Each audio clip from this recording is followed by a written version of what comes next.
1984 മുതൽ ഇയാൾക്ക് ആസ്മ രോഗമായിരുന്നു.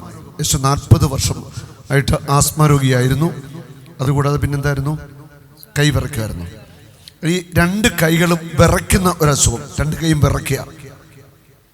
40 വർഷമായിട്ട് ആസ്മയുമായിരുന്നു. അപ്പോൾ കഴിഞ്ഞ വർഷം ഇവിടുത്തെ കൺവെൻഷനിൽ പങ്കെടുത്തു. അന്ന് ഈ മകൾക്ക് വേണ്ടി പ്രാർത്ഥിച്ചിരുന്നു എന്നാണ് ഈ മകൾ പറയുന്നത്.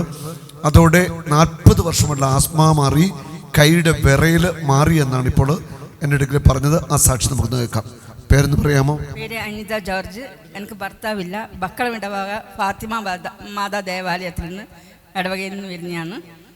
ഇൻഹീലർ വലിക്കോ, ശ്വാസം മുട്ടിൻ്റെ ഇൻഹീലർ, പിന്നെ വേരിക്കോസ് ഉണ്ടായിരുന്നു. അതിനുള്ള മരുന്നെല്ലാം കഴിച്ചിട്ട് ആസ്തവം മാറുന്നില്ല.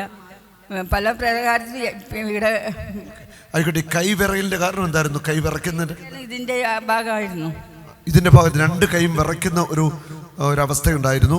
മക്കളുണ്ടോ? മക്കളുണ്ട്, 2 കുട്ടികൾ. 2 കുട്ടികളെ കല്യാണം കഴിഞ്ഞു. ഓക്കെ, ഞാൻ ചോദിക്കട്ടെ, കഴിഞ്ഞ തവണ ഇവിടെ കൺവെൻഷൻ വന്ന് കൂടി പ്രാർത്ഥനയ്ക്ക് ശേഷം ആസ്മ ഉണ്ടായിട്ടില്ല, സത്യമാണോ? സത്യമാണ്. ഇപ്പം ഇൻഹെയിലർ ഉപയോഗിക്കുന്നുണ്ടോ? പ്രാർത്ഥിക്കുവായിരുന്നു. ഇല്ല, ഒന്നുമില്ല. അന്ന് നിർത്തി, ഒരു കുഴപ്പമില്ല. ആ കൈ ഇത് കാണിച്ചു നോക്കിയേ. ഈ കൈ വിറയ്ക്കുന്നുണ്ടോ?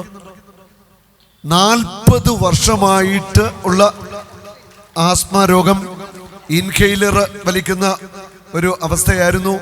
കർത്താവ് കഴിഞ്ഞ തവണത്തെ കൺവെൻഷന് സൗഖ്യം നൽകി. ഇത് വലിയൊരു സൗഖ്യമാണ്. യേശു തൊട്ട് ഈ മകളെ സൗഖ്യമാക്കി.